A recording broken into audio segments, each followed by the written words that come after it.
వనపర్తి జిల్లాలో కార్మికుల సమస్యలను పట్టించుకునే నాయకుడే లేరని, వారి స్వలాభాలకు మాత్రమే రాజకీయాలు చేస్తున్నారని స్వతంత్ర ఎమ్మెల్యే దయానంద్ ఆరోపించారు.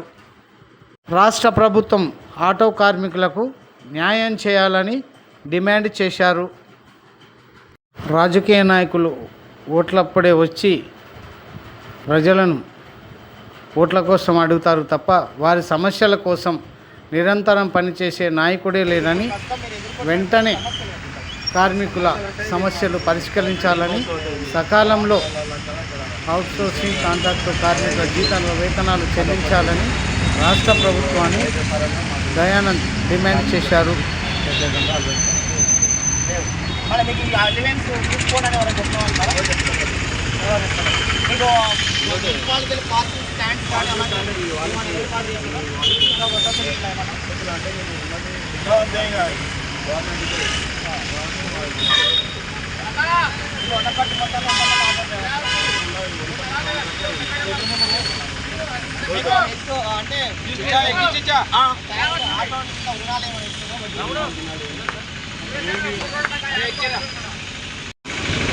సంక్షేమ బోర్డు కూడా ఏర్పాటు చేసినట్టు గవర్నమెంట్కి ఒక సిఫార్సు చేయండి. సంక్షేమ బోర్డు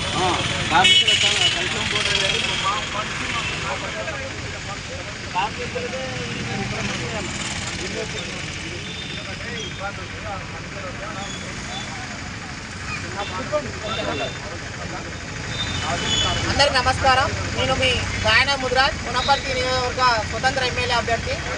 ప్రస్తుతము మీ ముందుకు రావడానికి గల కారణం ఏంటంటే, తెలంగాణ రాష్ట్రంలో ఉచిత బస్సుల ఏర్పాటు తర్వాత ఆటో డ్రైవర్ల పరిస్థితి దీనీయంగా ఉందని తెలియజేయచ్చు. ఇందులో భాగంగా పక్క రాష్ట్రంలో ఏపీలో చూసినట్లయితే వాహన మిత్ర కింద 15,000 రూపాయలు ఏడాదికి ఆటో డ్రైవర్లకు ఆ పథకాన్ని ఏర్పాటు చేసి కొత్త ప్రభుత్వము వాహన మిత్ర ఆటో డ్రైవర్లకు ఉపాధి కల్పించే చేయూతనిస్తుంది. తెలంగాణ రాష్ట్ర ప్రభుత్వంలో ఉచిత బస్సులు ఏర్పాటు చేసి ప్రభుత్వం ఏర్పడిన వెంటనే ఉచిత బస్సులు మీరు తీసుకొచ్చారు. కానీ దాని ఒక ఆటో డ్రైవర్లకు ఇంతవరకు ఎలాంటి ఆర్థిక సహాయం కానీ అందించకపోవడం చాలా బాధాకరమైన విషయం. అలాగే మేము రాష్ట్ర ప్రభుత్వానికి తెలియడం ఏంటనగా, ఈరోజు ఆటో కార్మికుల సంక్షేమ నిధులు వాళ్ళకే కేటాయించాలి. అలాగే ఈరోజు ఎలక్ట్రికల్ వెహికల్స్ కూడా సబ్సిడీ ఇవ్వాలి. అలాగే ఆటో ఇన్సూరెన్స్ కూడా ఆటో డ్రైవర్స్కి అమలు చేయాలని మేము కోరడం జరుగుతుంది.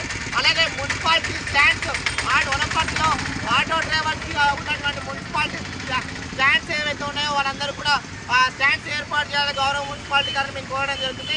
ఈరోజు తెలంగాణ రాష్ట్రానికి ప్రభుత్వానికి మీకు కోరడం ఏంటంటే, ఈరోజు ఆటో డ్రైవర్ల పరిస్థితి ఈరోజు ఈఎంఐలు కట్టుకోలేక ఈరోజు కుటుంబాల పోషణ చాలా భారంగా ఏర్పడి ఈరోజు ఇబ్బందులు రావడం జరుగుతుంది. కనుక రాష్ట్ర ప్రభుత్వం గౌరవ ముఖ్యమంత్రి గారు తక్షణమే స్పందించి ఈరోజు ఆటో డ్రైవర్లకు మేలు చేయాల్సిందిగా మీకు కోరడం జరుగుతుంది. ఈరోజు సబ్సిడీ రుణాలతో వాళ్ళ కార్మికుల బడ్జెట్ కార్మికులకే కేటాయించాలని మేము కోరడం జరుగుతుంది. కనుక ఈ విధంగా రాష్ట్ర ప్రభుత్వం చర్యలు తీసుకొని వాహన మిత్ర కింద అలాగా ఏపీలో లాగానే తెలంగాణలో కూడా ఆటో డ్రైవర్లకు ఆర్థిక సహాయత చేయూత ఇవ్వాలని మేము మనవి చేసుకుంటున్నాం.